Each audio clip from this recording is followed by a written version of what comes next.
need to get discussed. For me, with the presentation today, with the recommendation, we know that home ownership is the way to create intergenerational wealth, and being able to pass it on is really analogous to teaching a man to fish versus giving him the fish. And so I would be persuaded to flip some of the money from, even though it's much needed multifamily development, into home ownership, knowing that also we've got the bond measure where we're going to do a lot of development. So there's just a lot of big pots of money. Can I follow up on that? So I totally agree with Commissioner Fritz, and frankly, what we have scheduled is a budget presentation, but then we have public hearings. And through the testimony of the public hearing is also germane to my ultimate decision. If we hear from people out in the community that have views that are aligned with this or different, I think we have to entertain that. I just think we make our best decisions through the normal budget process when we consider all the revenue sources, not when we look at it through a narrower lens. So if the mayor is, if his view of this process is what governs, then I will vote to accept the report. Is that a motion? Second.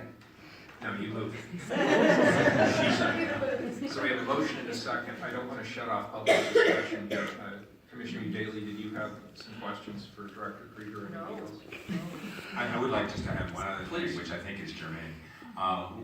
The Housing Bureau, under the leadership of Commissioner Salzman, purchased a convenience store at the northeast corner of Alberta and Interstate, 5020 North Interstate. It's a convenience store, used to be a dry cleaner. They sell sundries. When we acquired the site, we thought it would be an ideal mixed-use, mixed-income development location. And between the time that we heard the appeals of the Homeownership Coalition and the time that we proffered this site for development in January, we turned it into a homeownership site.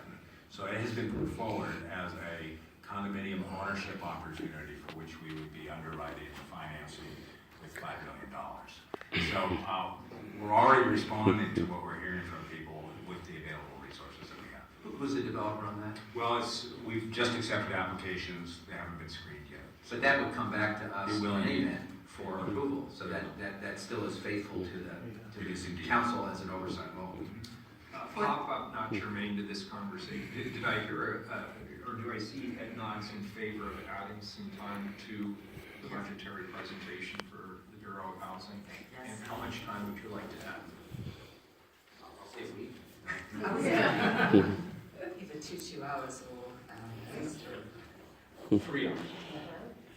because I mean it's just, and actually I think let's have them do their schedule thing.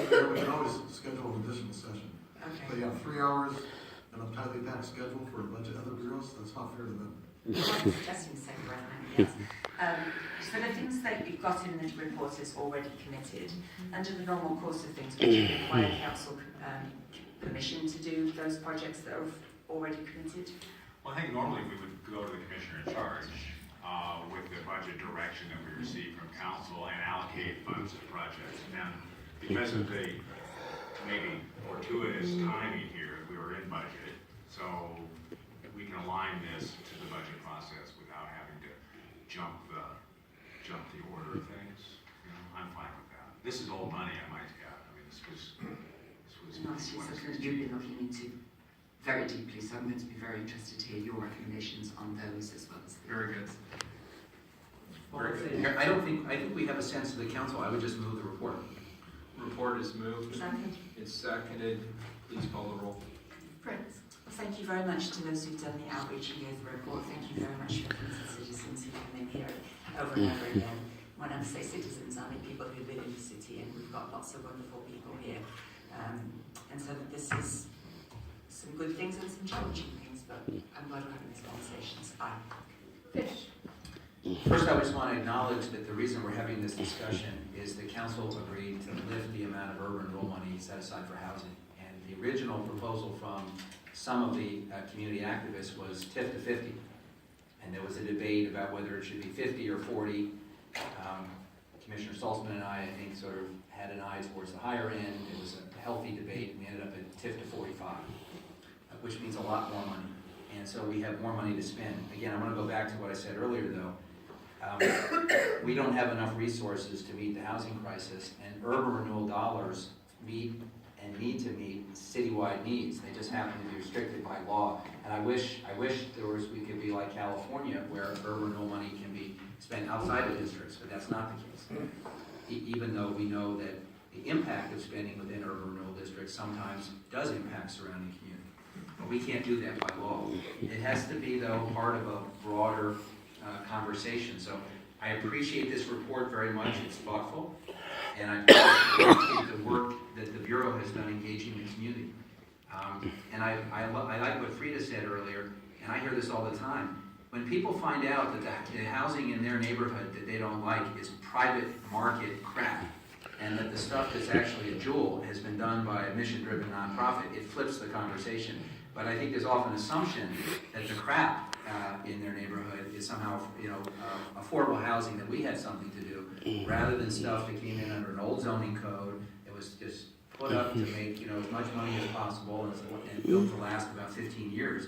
And that kind of housing has done more damage to our efforts to actually engage communities about the benefits of affordable housing. So I appreciate that point. But I welcome the broader discussion about the mix between affordable housing and home ownership. I'll just close by saying, in the teeth of the recession, when the credit markets collapsed, it was very hard to do financing for anything, but it was particularly hard for home ownership. If we can find a way to underwrite these projects for modest and low-income families so they really can get into a home, and here's the key, stay in the home, because the success rate is really essential, then I'm open to considering a change in the mix. Aye. Well, I'd like to thank the Housing Bureau, who worked very hard on their the structure, format, and outreach to communities across the city about how to spend this additional money for urban renewal. And I think they really reached out and achieved a great way to get people who don't normally participate in these types of discussions to turn out. Maybe not the meeting where you invited 5,300 and only 2 showed up, but that was one of a series of meetings you had out there, so I know that. So I do want to especially acknowledge Michelle DePass and Leslie Goodlow for their efforts in that regard. And I'd also like to acknowledge the organizing work of MACG, who really led the campaign and started the campaign to lift the TIF, to bring urban renewal from 30% for affordable housing to where it is right now, 45%. Due to their efforts and the actions of the previous city council, we now have an additional $67 million over the next 5 years to invest in affordable housing that we didn't have before. And I appreciate the homeownership arguments that were brought before us too, and I think we need to take a look at that and do some fine tuning on that as well. Aye. Bailey. Thank you for the report and the presentations. I dove into this issue head first 2 years ago, and it's heartening and validating to hear ideas that were being resisted even that recently now being brought to the forefront. So it's very exciting. And I'm going to make a little side comment. I'm going to be taking this PSU Traffic and Transportation course that former Commissioner, now Congressman Earl Blumenauer spearheaded, because so many people in our community felt that they were better informed about transportation and traffic and infrastructure than our own engineers. And I'm going to suggest to the mayor and the director that maybe we should spearhead a similar program devoted to housing. Not that we need another finger to this, but I'd volunteer on that. I'd also take it. Aye. Wheeler. I'll take that course with you. I know I could learn a thing too. You learn it here. So, yeah, there you go. Just what I need. Another degree. But at any rate, thank you, Director Krieger. And I want to thank our community partners, Diane, Lynn, Stephen, Mazzetti, and others who came in here today and I think made a very compelling case. And I look at this as a bigger opportunity than just housing. And let's be honest. Housing accessibility has not been uniform in our community, and it has been particularly denied to people of color the African American community in particular, but not exclusively in our community, and it has certainly been denied to people in lower income areas. And recent reports underscore the point that income inequality in America is largely driven by whether or not you have access to home ownership or not. And therefore, if we're really serious about reversing the trends around income inequality, and if we're serious about generating intergenerational wealth for families in our community, lower income families and communities of color that have not historically had access to equity in home ownership, this is one of the ways to catalyze that process. So I see this as part of a bigger, longer term trend towards reversing the lack of opportunities for equal prosperity in our community, in addition to providing much needed workforce and lower income housing opportunities. And I see it as being an important part of the spectrum of housing that we're providing as a city council. So that's sort of my first point. My second point is that it's good for the whole community, not just the family.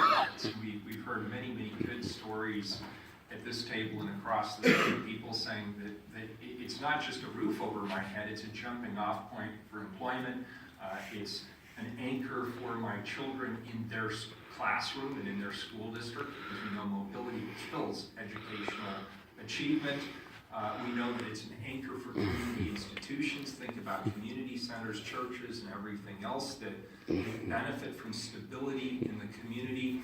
And if my colleagues from the county were here today, and I'll accept former Chair Diane Lind as my colleague from the county, they would tell you that even health outcomes and longevity can be tied to home ownership. And again, with that unequal allocation of that really important resource, those outcomes aren't equal in our community. So I just see this as a hugely important thing. So that's thing number one. Thing number two, I don't want to take any credit where credit is not due. I want to thank former Housing Commissioner Dan Saltzman, who was very, very instrumental in laying the groundwork for this, and my colleagues, Commissioner Fritz and Commissioner Fish, who were very instrumental in this process. I think this is a really good beginning, and I want to thank everybody who dedicated their time, their talent, their energy to help making this report a reality for us today. It's a lot to think about. It's very provocative.